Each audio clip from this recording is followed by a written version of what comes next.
When you say Tarantino dialogue, it means something. It has a very specific style, cadence, flavor. I look at it as its own thing, its own entity that exists out there. So you'll hear other directors say, like if there was a particular scene that was particularly violent or something, they say, we went full Tarantino today. Well, it was interesting to play this sort of guy that is, in a way, reached this expiration date culturally, and the 60s have come along, and as Quentin eloquently, puts in the movie, he's an actor that has spent his career combing his hair and creating a pompadour his whole life. That's what he knows, and he's not making this sort of transition into this new era of Hollywood. And she did feel like a very open person. Like, she felt very open to opportunities and experiences and felt very accepting, and it's something people spoke about when describing her, is that she was very open-armed. And I love that you appreciate it. Yes, I did want to walk into every room and look around and kind of have the body language that signals I'm open for this experience and for whatever it is, and I'm excited. And funny, yeah, it's actually weirdly required more brain power than I feel it did to go to some dark places sometimes. I feel like it's kind of easier to click into that. I want to be down, angry, closed. That sort of stuff. I know I've played in characters before, but this was something different, and it was a joy. It really was a joy to do that. Well, our friend here is a purist. Nothing is going to be done CG. We're going to do it for real.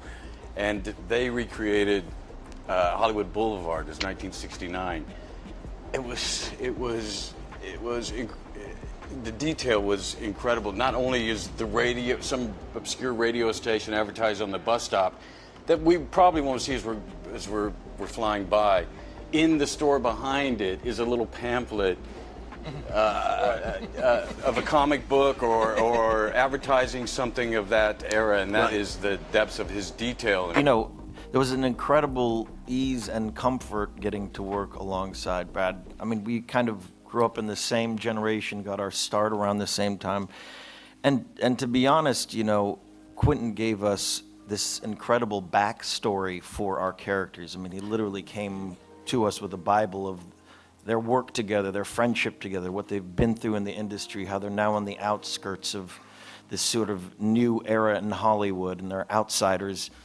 And all that sort of fed into this immediate comfort and ease that I think he and I had with one another. And look, Brad is not only a terrific actor, but he's a professional. So when Quentin puts you in these sort of improvised scenarios, and we both sort of have a great foothold on our history and our character, I have to say it was incredibly easy working with Brad. And I think we together forged, hopefully, a great cinematic bond in a film about our industry together. And so it developed this sort of whole side street for us to explore improvisationally with the character that wasn't within the original screenplay, and I think was some of the most fun moments for both of us to explore when we did the movie. The scene where he's in his trailer, the jump cut he's singing and everything, that was all improvised and wasn't written in the script. It was like we came up with it.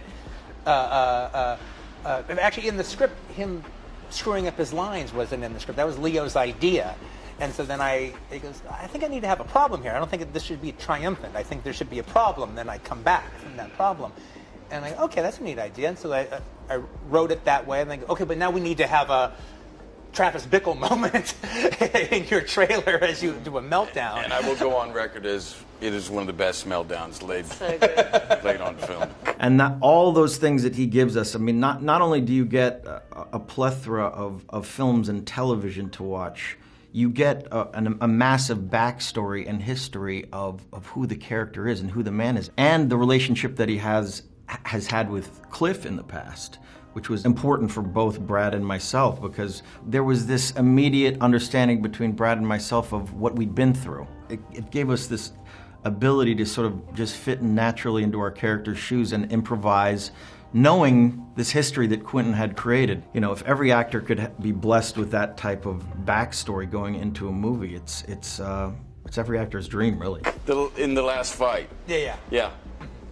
Even I knowing what I'm getting into, went, Quentin, are we over the line? Not the line, your line. I just come from a place of, this isn't real, guys. This is a movie. We can do anything in here, and as long as it's all just make-believe, Right. then we can take it for what it is. It's as make-believe, you know, and it is just fantasy. And you get to have these verboten moments that you can watch and be appalled, and then as effed up as it is, I actually tried to make it kind of funny. And you should be surprised at your own reaction and even questioning your own reaction. Embarrassed by. But as far as I'm concerned, that's a great time at the movies. To have those kind of conflicted emotions as opposed to just having images glaze over you, that's a great time at the movies. I remember finishing the script of Bastards and putting it down and going, can you do that? Can you kill Hitler? Can you? Is that? I guess so. Quentin, you have put Margot Robbie, a very talented actress, actor, in your film. She was in with Leonardo in Wolf of Wall Street, I, Tonya. This is a person with a great deal of acting talent, and yet you haven't really given her many lines in the movie. And I wondered, I guess that was a deliberate choice on your part, and I just wanted to know why that was, that we don't hear her actually speaking very much. And Margot, I wanted you to also comment about being in the film in this part. Well, I just reject your hypotheses. Like I said earlier, I always look to the character and what the character is supposed to serve to the story. I think the moments that I got on screen gave an opportunity to honor Sharon and the lightness. I don't think it was intended to delve deeper than, like Brad also mentioned, I think the tragedy ultimately was the loss of innocence, and to really show those wonderful sides of her, I think could be adequately done without speaking. I did feel like I got a lot of time to explore the character, even without dialogue specifically, which is an interesting thing because I often do look to the interaction with other characters to inform me on the character.